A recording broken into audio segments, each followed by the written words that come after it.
Okay, it's live, so you can start.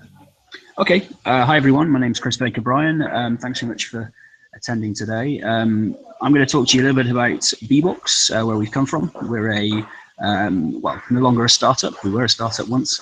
We've graduated into a 200-plus person company now across 3 countries around the world. I'm going to talk you through a little bit about our journey, where we've come from, and hopefully try and inspire some of you to start up your own business in this particular sector or related sectors. So just in terms of what I'm going to cover today, I'm going to take you through a little bit about our company and what we're trying to achieve. Talk to you a little bit about what we do as a company. So we provide off-grid energy to the developing world. And I talk you through a little bit about our progress, where we've come from, and how we've managed to scale and grow our business over the last 6 years to reach nearly 300,000 people now around the world. I'll talk to you about a little bit about our products and what we do, but I guess the key bit and the more interesting bit for some of you guys will be sort of the key points along our journey, what we found out about doing business in the part of the world we're in, and how we could potentially apply that to some of your own startups. So just give you a quick bit of our vision. So BBOXX is about 6 years old, and we have a vision to electrify 20 million people by 2020. So in our 10-year journey, electrifying around 20 million people. We've got a long way to go to reach that vision, but we think we've got both the products, the systems, and the people, crucially, to help us do that over the next 4 years or so. I'm going to take you through the rest of the course of the presentation a bit more about what we do and where we go, and also at the end of it, give you the opportunity to ask any questions if you have any. So a bit more about our background. BBOXX was founded in 2010 by 3 engineering graduates out of Imperial College, based in West London, who'd studied electrical and electronic engineering.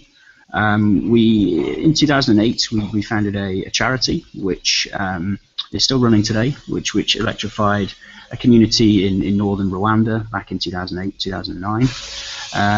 And off the back of this charitable project, we understood and we discovered that there was a massive potential for the products and the services that we were creating, and felt that this was something that we could commercialize and take forward into a commercial opportunity. Originally, BBOXX started in 2010 in 2011 as a franchise model, so we were selling to national level distributors across Africa and the developing world. We were also going into Asia, Latin America, and Southeast Asia.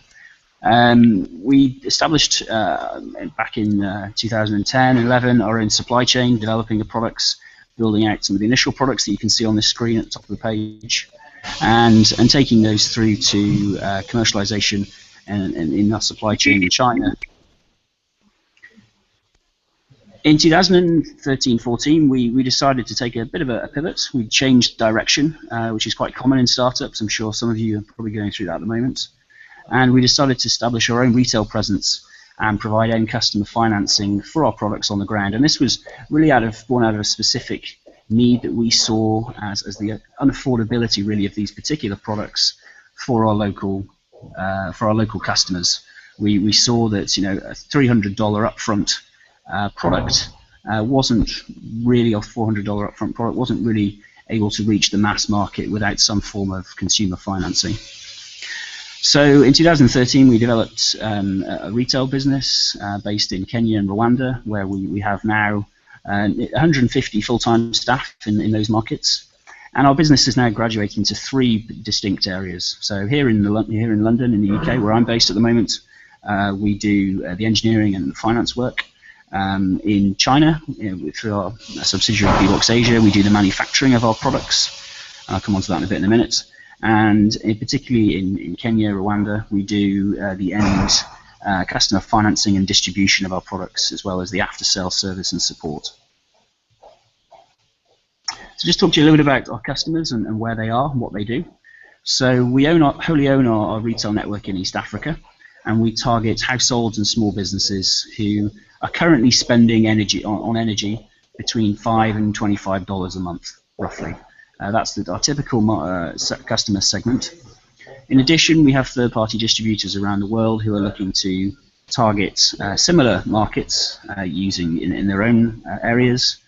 So taking our products from our supply chain in China and distributing them through their own retail networks in other parts of the world. But typically, the common theme about our initial customer base, is spending between $5 and $25 a month on existing energy. And I'll come on to a bit more of that in the future slides. So one thing that's a common requirement for our customers is that they do require, because this product is a $300, $400, $500 product, if you include installation, if you include the cost of it, maintaining the product over time, a lot of our customer base can't afford that amount upfront. So we're looking at customers typically earning around $100 to $150 a month max. And so, you're talking about a substantial proportion of their income over the course of a year will be going towards purchasing one of these products. So we've provided for the system on a financing plan. So we're able to provide the products on a monthly fee to the customer.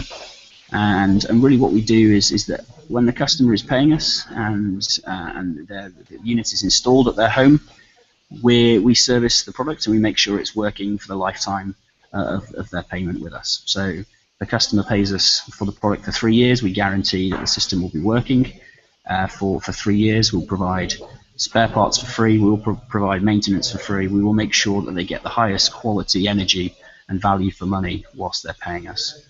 And that's something that our customers are really demanding. So it's not, we're not giving energy away. We're not selling a product up front. We're providing a service, energy as a service to our customer base. And I think that's something that in some of the rural areas that we've moved into over the last 2 or 3 years, that is an unusual concept for many of our customers. And they're not used to getting a long-term agreement or a long-term service relationship with a company in that particular region. So it's something that we've really worked on over the last few years, and we think it delivers a lot of value to our customers. So I thought I'd share with you some of our progress since 2010. So now we have just over 200 full-time employees, plus another 150 part-time employees that work for us as sales agents based in East Africa. Just done over 65,000 solar home systems, so that equates roughly, if you think about 5 people per household, you could do the maths in terms of how many people we think we've electrified over the last 6 years or so. We've raised some money along the way, and I can talk a bit about that in the Q&A, about some of the financing that we've done and the rounds that we've been through, and how we've managed to bring in that financing and some of the things that you might need to do when you're starting up a business and looking to scale it radically. A lot of that money has come from the US and from VC funds in Europe and also in the UK. We have subsidiaries in 6 countries where these 200 full-time employees are based, and we're growing at a pretty rapid rate. We're adding about 600 new customers a week at the moment on our payment plans. So you can see the sort of progress in terms of increase in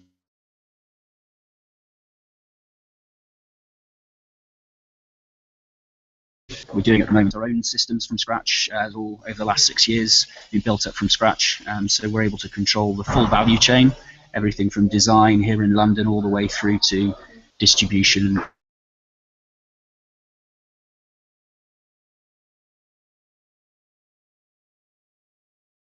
in East Africa. So we started in 2010. So just moving on a little bit more into what our products look like. So this is our latest product offering. We call it the BBOXX Home. I won't go into too much of the details here, but essentially this is a basic electrification kit for a typical rural household in our part of the world, and the part of the world that we focus on in Rwanda and in Kenya. So typically we'd install this sort of 50-watt panel. It comes with a battery inside the unit, which allows energy to be stored overnight and then used to power lights, phone charging, radio, TVs, and various other devices for the customer to use during the evening. It can also be used by small businesses, small trading operations to run their own commercial operations during the day. One of the interesting features about this product, which I'll come on to in a minute, and this allows us to give products on a financing plan, is a technology that we call Smart Solar, which is this remote monitoring and control technology. So inside it allows us to see how the product's performing. It allows us to see how the customer is using the system. It tells us if there's any issues with the product, And crucially, it allows us to switch the product off remotely if the customer hasn't paid us. And so that's important, as you can imagine, for the financing plan that we offer. Over 3 years, if there's any customer payment, repay us by us switching off the unit, and then we go through a process of contacting the customer, reminding them about their payment, and making sure that they can repay.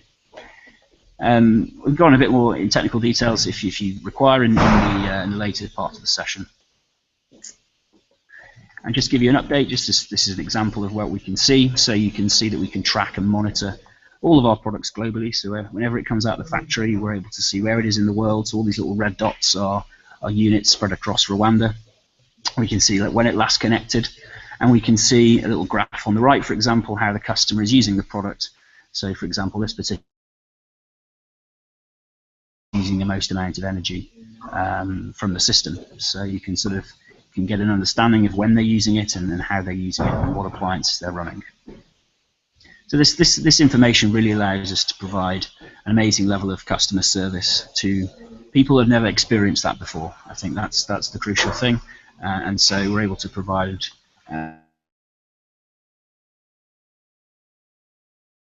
if they have any issues with their product. So just moving on, I won't go too much about this, but we start, and I think it's important to talk about the technology side, because at the heart of our business, we are a technology business. We do create technology. We create the electronics that you can see on this screen inside our products, and we make sure that we focus heavily on developing both the technology, the product, and the software platform that runs our systems. And it allows us to scale very quickly and uniquely by having this technology to run our shops, to run our products, and to run our operations around the world. So we invest a lot of money and a lot of time into our engineering and our software teams here in London. It's a horrible picture, but I guess some key points along our journey. So going from 3 people to over 200 people in 5 years is a particular challenge, just in terms of the skill sets you have to acquire along the way. I mean, you're starting to lead people from very early stage in your career and taking them through that journey. And one thing we've seen is that the first 20 people or so that you hire, and those key people set the sort of culture for your business. And I think if you're going through a startup phase at the moment, and you're thinking about who to hire, the first 20 people are really key. Pick them really closely, make sure you trust them and you understand how they operate and work, because they're going to be with you for a number of years and probably go on teams within your own business. As engineers, we're probably biased in saying that we've got a unique skill set to succeed, but I think if you are able to bring in people with an engineering background into your startup, I do think it's some of them are uniquely placed to get on and to make products work and to move things forward quickly. I'm not going to dwell on this. You have a balanced skill set of people across your team, but I think engineers particularly have a number of unique skills that allow you to succeed in business. And I think one of the crucial things that we've learned along the way in the last 5 years, 6 years, has been around creating and managing risk on a daily basis. So for us, for example, I've listed 3 areas. For example, the first one, actually the second one first, we built our own retail network in East Africa. We had absolutely no idea about how to do that when we first did it. But we learnt, we tried it, we took advice from other people along the way, and we got our hands dirty and got stuck in with our first shop in 2013. And it's things like this, going into new markets, going into launching new ideas and being brave about it is, I think, the real mark of an entrepreneur. Moving to monthly payment plan model, the next one, for example. So we were used to selling our products up front initially. We used to selling our products without any financing to customers. To move towards financing and to providing credit in these markets, it is a risky proposition. You're talking about customers that typically have not had or very little credit in their history. So extremely risky step to take. But we've shown that with a combination of technology, with software, with good training on the ground, that you can manage that appropriately and you can keep default rates low. And I guess the final one is around adding new technology. So going from a product which was quite simple in our first early days, the first ones you saw on, I think it's slide 2 or so, adding that monitoring technology, adding the software platform behind our systems to remotely control and monitor them, again, was a risk. You know, it's a technology risk, and it's something that we decided to take. So I think that's a key point I'd like to stress is around the creation and management of risk is something that you will need to do throughout your journey. I think for us, I mean, just referencing it back to creating a startup in the part of the world that you're thinking of doing it, I think the key thing that really drove us in the early days was around getting on the ground and spending time with potential customers. You know, this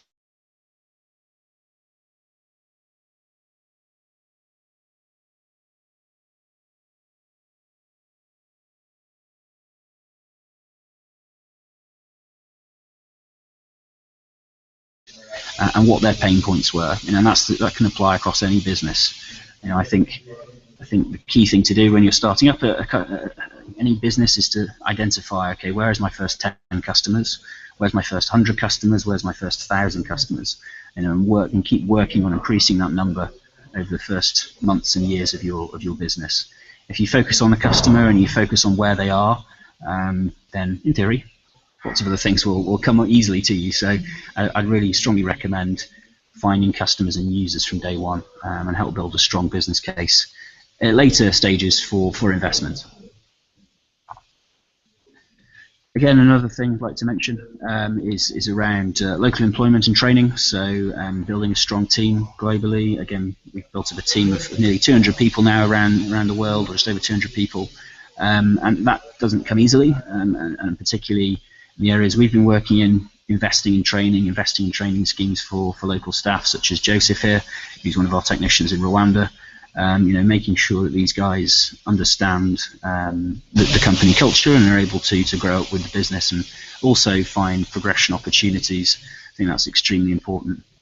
As I mentioned at the beginning of the presentation, the first 20 employees are going to set your company culture. I think having a strong set of values from the early days and making sure those first 20 people understand them is going to be extremely important for you. Because these people are ultimately going to become your middle managers, your leaders on the ground, you know, your teams that lead projects. So investing in those first employees is extremely important, and setting those common values and the vision. You know, for us, it's that keeping 20 million people by 2020, and that's an extremely ambitious target, but it keeps a lot of people focused on where we're going, and it sort of shows the potential for the business. So setting that early on. And reminding people about it regularly is also a very important point. So I think that was about it in terms of my section of the presentation. Obviously, there'll be time for questions straight after this, and I think we can do it on the chat window, or we can do that in the straight over the call. But key thing, I guess, for me, so building a strong team is extremely important. Beginning with a strong engineering team. Whole vision for your company is something we've done a lot of. The creation and management of risk, I mentioned the collection of data. You've seen the sort of data that we're gathering on our company, that to drive product and service offering decisions, and then finding customers from day one is.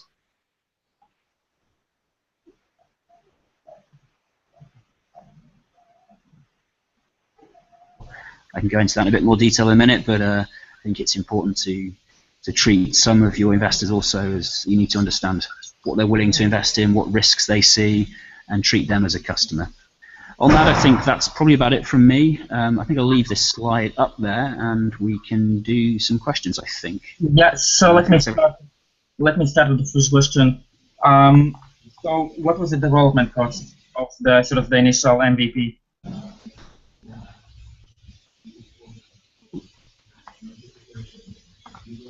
Hello, Chris?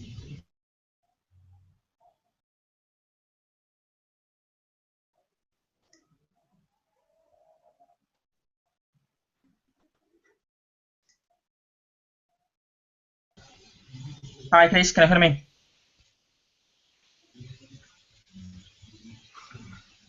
I'm struggling with a connection here. Chris, hello? Yep, I can hear you now. Yeah, sorry. Yeah. Go ahead. Okay, so let me start with the first question. So what was the development cost for the initial MVP? Yeah, sure. So I think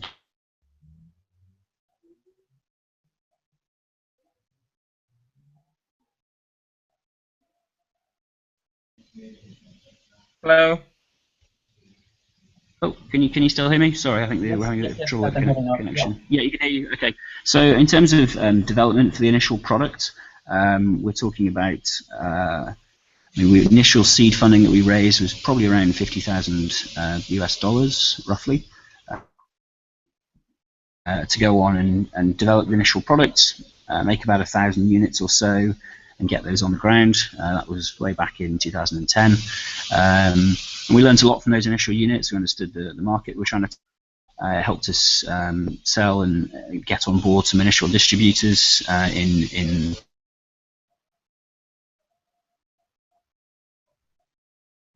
business was really about getting initial product on the ground and learning from the customer. Mhm. And then, but the actual technical development, how was that? So I mean, the initial products. I mean, I think they're very different to as they are today. We've learned a lot from those products. The first thing you put in the market is, as most people are aware of the concept of a minimum viable product. I would strongly recommend doing that. Get something on the ground as quickly as possible. Get something released. Get it in the hands of people. And it probably will break. Unfortunately, it probably will. Something will go wrong. Be prepared for issues in the of the product, but it's important to get stuff out there as quickly as possible and learn and deal with customer feedback.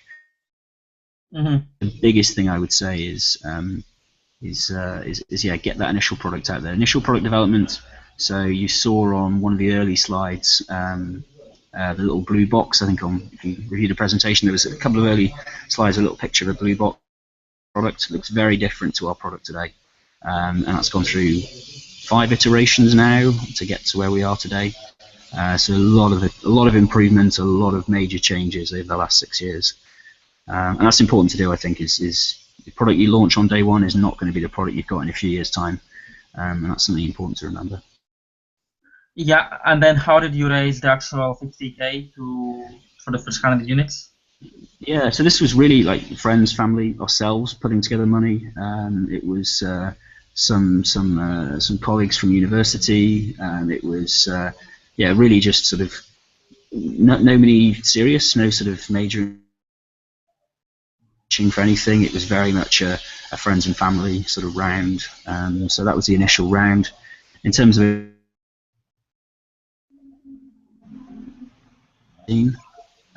where we raised around 2 million US dollars, and then we've done various rounds since then, equity and debt.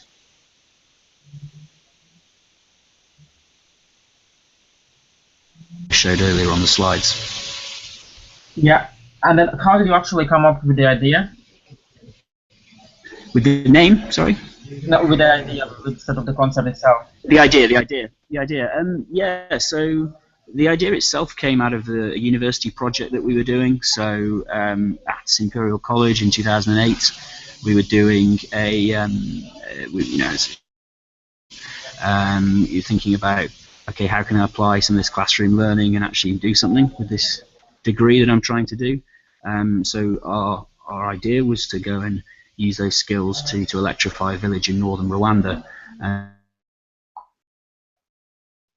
We managed to get some money from the university to go and do this. We raised some local funding as well in Rwanda. We raised some charitable money, and we clubbed together basically to test the initial product range. But this was in the charitable.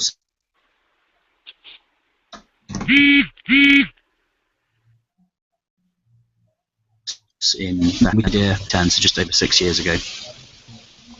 Yeah, Akim, do you have any questions? Yes, I thanks Chris for the very compelled information. One of my quick questions is that actually being a company that primarily operates in Africa, I don't know if you can hear me. Can you hear me? I just about hear you. Yes, just about. Yes. So being a company that primarily operates in Africa, what would you say are the biggest challenges that you're facing in terms of operations? The biggest challenge is, I think, probably there's one major one on the operations, which is probably availability of good trained local staff. I think we do invest a lot of money into our training to find good local staff. I think particularly in some of the areas we work in, the rural areas, it's tough to find skilled staff to go and lead and to manage people. So we've had to invest a lot into that area. It's probably on the operations side and more sort of the provision of finance. So growing a business like this, where you're very much a product business, you're creating hardware and you're distributing it. You need to get that hardware to people on the ground, and that costs money. And so having working capital that funds that cycle,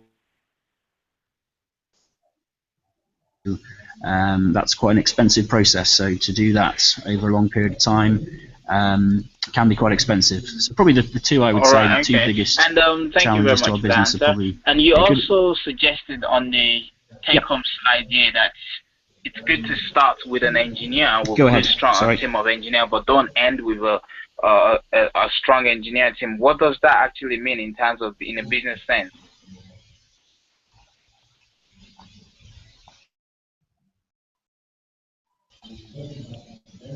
Oh, I seem to have lost you there. Can you repeat the question? So on the take-home slide, you mentioned that you should start with a good team of engineers, but not necessarily end with that strong team. So what does that mean in the business? Does that mean you should start developing your product with a very good team, and then once you've got that product, then you can focus on the business side of things and not necessarily run the business with engineers? Is that the take-home there? I think a team needs to be diverse and varied. I think I did maybe overstress the importance of the engineers. I think that's really because of our background and the market that we're in. It's very technology heavy and technology focused. It doesn't have to be like that. I think if you've got a great idea and you've got people that can build it quickly, you can have a very diverse team, people from finance, marketing, various different backgrounds that can form that. So I wouldn't say that's something that you need to subscribe to. It's just in our particular sector. That's something that we found to be particularly useful and allowed us to really rapidly accelerate in terms of product development. So can you tell us a bit about what was the biggest challenge setting up the retail network?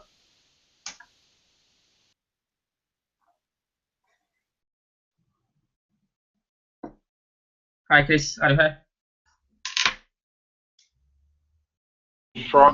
I'm struggling to get the answer, but go ahead.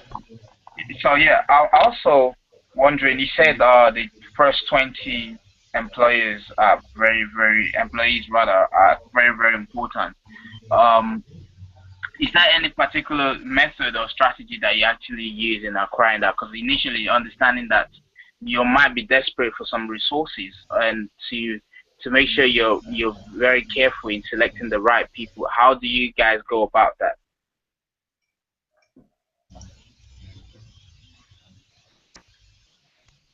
Could you just repeat the question? Sorry, I managed to lose you there.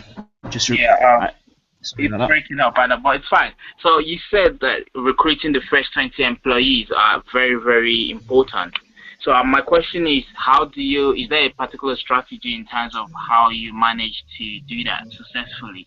Or what would your advice be for a company that's just starting out with 3 or 4 employees and need to, of course, expand to that 20? And then moving on.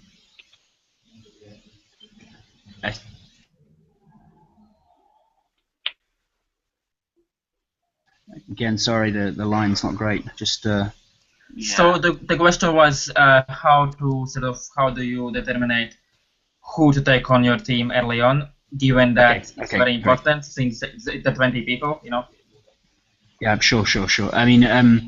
It's a good question. I don't think there's any magic sort of formula for this. I think you've really got to trust the person. Get them outside of a business setting. Do you interact socially well with them? Do they think like you, or do they sort of, do they understand the roadmap and the vision for the business? I don't think there's any. I can't pin it down to I wish I could pin it down.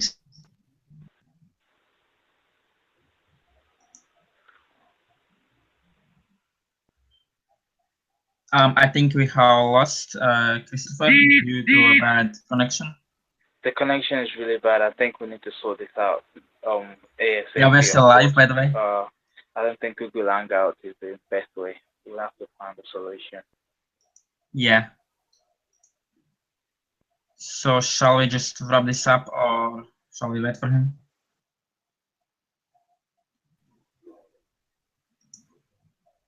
Hello? Hello, yeah, I'm here. Christopher? Hi there, yeah, I'm back. Yeah, I'm one back. second. I lost you there. Yeah, so you're back now. Yeah, so you're saying that in terms of the 20 people, that's just something not much you can do. You just sort of have to get a sense of it. Yep. Hi, are you? Can you hear me now? Yeah, can you hear us? Okay. Yeah, I mean, I think you probably lost me when I was talking about the type of people to pick, and I think my short and summary answer to this is it's difficult. You know, you have to get that person. Probably it's not an easy selection to make in a day or an interview in a few days. It's something you need to make over probably weeks working with that person. So getting them on board as an intern, testing them out, figuring if it's something you want to. So this is somebody you want to grow the business with. I think that's probably the easiest way to do it. And then does that change much across Africa? I mean, in the UK it's sort of straightforward, I suppose, especially with interns, but in Africa? Yeah, I mean, I think it's if you look at the first people we employed in Rwanda in 2010, again, we'd known these guys, we'd worked with them in the charitable project that we were doing. We knew and understood how they thought. What they were thinking. So I think it's the same sort of thing, really. You need to. Do you trust that person to get on with the business? Can they? If you gave them control for a day, if you were on holiday, what would they do to the business? You have to sort of think like that. So again, same sort of thing in Africa. The guy that we first employed in 2010 in Rwanda, and our first project that we were doing out there. He's now the managing director of our Rwandan business, and he runs a team of over 80 people, full-time staff. So you can see the progression and the trust that we've placed in that person over the last 6 years. So you can, same sort of things apply, I think, in both countries, in both settings. Yeah, and then can you tell us a little bit about setting up the retail network? The retail network, yeah, sure.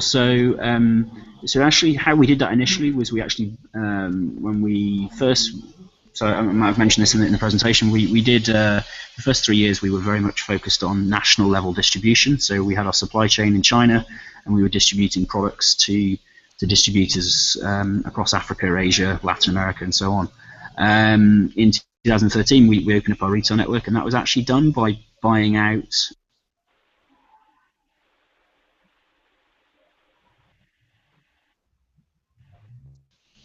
All right, lost you again there. I just something's wrong with the connection at the moment. I was just saying we actually did that by buying out businesses in Kenya and Rwanda Kenya, Rwanda, and Uganda, and we actually used our partners' operations to launch our own retail network. So we bought out those partners, those initial partners, and allowed us to set up our own network.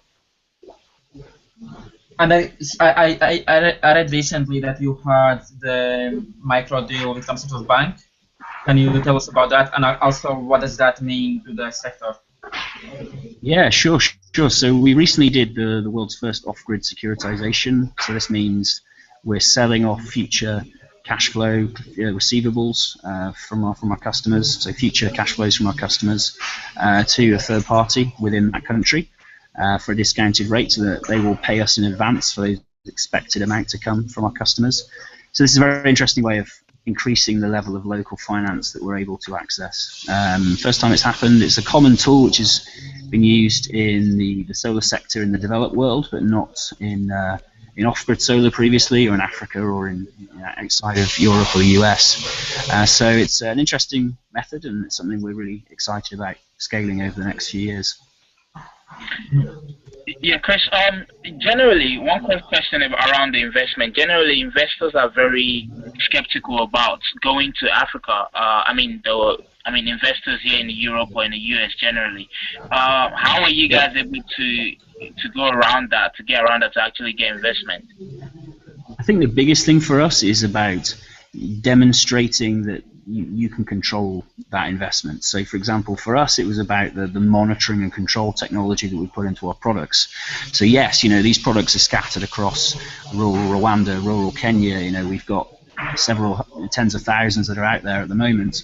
But the fact that you can log onto an interface and you can see how every single one is performing and have that, in effect, illusion of control and of ability to actually understand how the system's performing, that's probably the biggest sort of de-risking factor for investment there. It's sort of that availability of data, real time or sort of close to real time understanding of how everything's performing, so that yes, you can have an investor based over here in Europe or the US or somewhere, but can still put their money into this sector because they're able to see very quickly how things are performing. I think that's probably the biggest thing we've done in terms of de-risking the investment.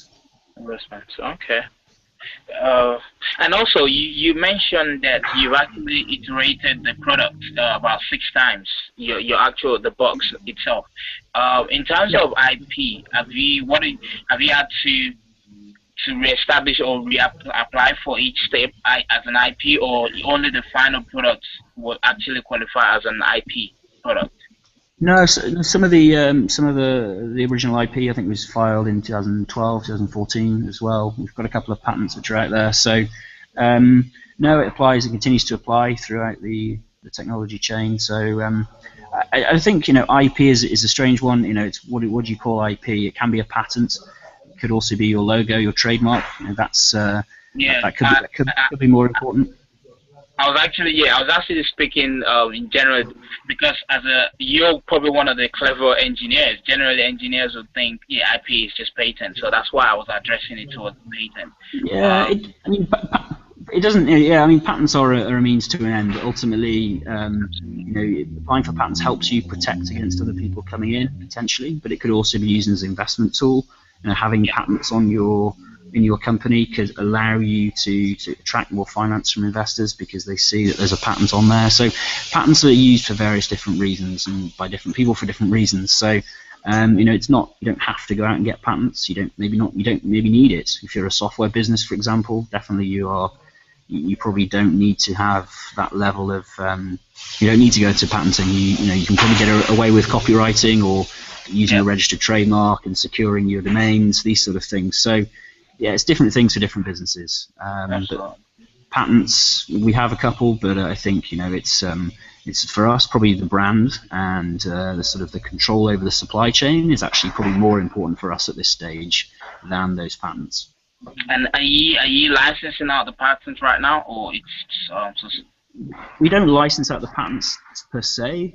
We sell the products and we sell the software platform. We're not selling it, but we license a service fee for the software platform. But it's not the patents per se aren't sold, or there's no sort of generating profits from the patents directly.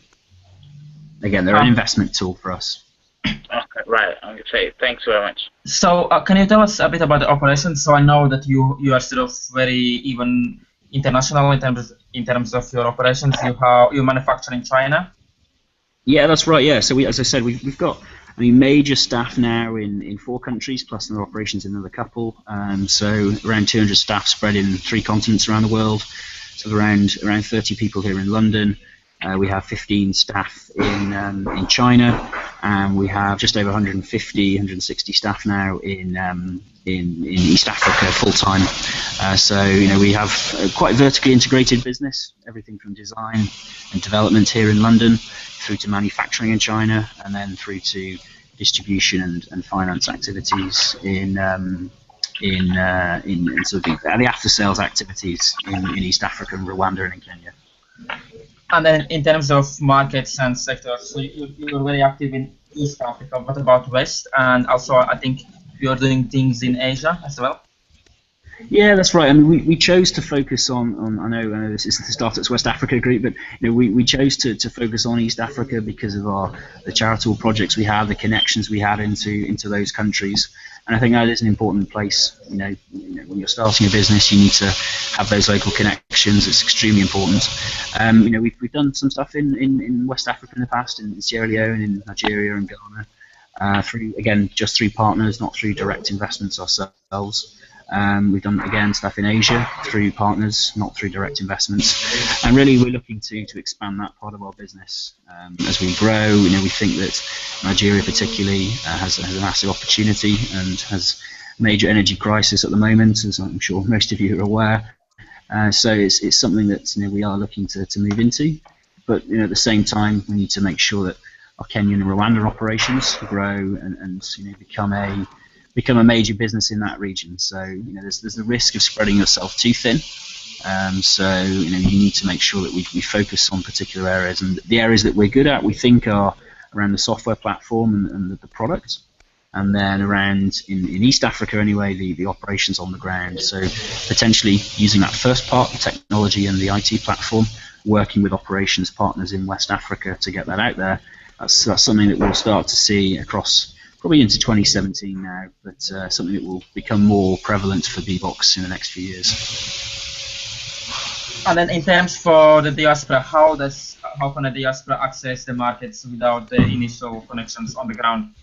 Good question. I think as I sort of mentioned in one of the slides, spending time on the ground is an important sort of step for us, really understanding who your local customer is. I mean, for us, it was very much working in rural areas and understanding what their pain points were. Walking 2 hours to get kerosene, walking 2 hours to get their phone charged every 3 days. This sort of thing. Just understanding those pressure points, understanding what they're spending and how things are working. I think it is important to get that connection to really understand your customer. So I don't know. I would recommend strongly getting on the ground as much as possible to understand who your real customer is if you're thinking about starting something up in that particular market. Doesn't apply all the time. Obviously, our market is very much about rural electrification. It's about working in rural areas. There's huge urbanized populations that are also suffering from energy issues. So it could also be you don't have to go into particularly rural areas. You could do this in suburban areas as well, which is a bit cheaper and possibly easier to access. Akim, any more questions? Yeah, just one final question. I mean, I know you generally obviously go around to Africa a lot, so you might have seen the landscape of things and what's evolving. What industry or what sector do you think is going to be big in the next few years? Electricity is one of them. I think there's a massive potential for internet-connected devices, mobile devices, things which have something in them that connects to the internet. It doesn't have to be. But by that I mean, for example, our box has a small, essentially a phone in it and connects to us. But there's a lot of potential for things in the water sector to do the same. Energy is just one of them. Healthcare, a lot of things where you can connect to a device remotely, monitor it, manage it remotely, and again do something that similar to what we've been doing in terms of showing to investors and demonstrating to investors how all these assets that are out there are working. The penetration of mobile networks into most parts of Africa have been tremendous and have really enabled this potential and really enable our solution to happen and similar solutions whereby you've got a mobile connection to a device. So I think anything in what is termed the Internet of Things, which is the catchy buzzword people use, I think anything in that sector in Africa in the next 2 to 5 years is going to be really exciting. I think there's going to be a lot of very interesting stories and projects and businesses coming out of that sort of sector in the next few years. Anything else, Akim? We can go on. Well, I have questions sort of about the off-grid sector generally. So how is it sort of positioned now in terms of the more traditional ways of, basically the on-grid? Sure. So about the office, you're saying? Or sorry, just repeat the question again. So how is the off-grid positioned at the moment? Oh, Offgrid. Offgrid. Okay, sorry. Sorry. Yeah. The off-grid market itself has transformed dramatically. I mean, since we came in, it was all about donor funding. In 2008-9, if you rewind 6-7 years, it was all about donor funding. It was all about aid agencies. There was very little in commercial business here. Last year, the off-grid sector just as an example, took nearly $200 million in investment, I think, in the last year or the last 2 years. So massive increase in a very short space of time. Radically changed in terms of the overall outlook. So it's an exciting time to be involved in this sector. We need to compete with other competitors that are coming in.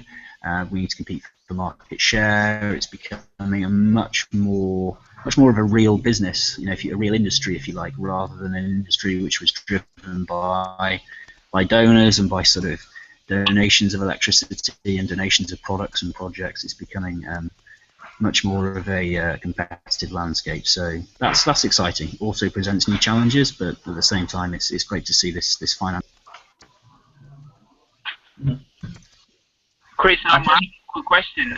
What do you think most about Africa from your trips down there? How do I just repeat that one? The line again went. What do you enjoy most about Africa from your trips down there? What do I like most? I think I like the energy and the sort of the drive of a lot of our employees.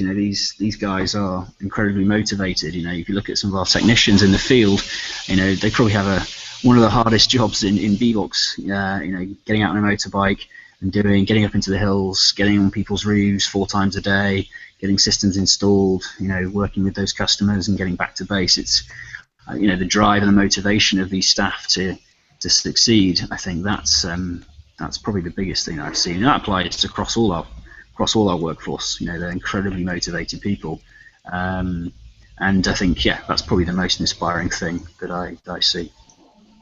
That's good. And of course, the weather must be part of it as well in some sense, if it's not too hot.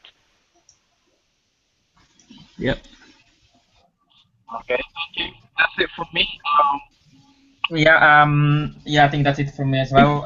Don't think we have any questions from people watching. We didn't have too many people watching, so the recording is gonna be available out there.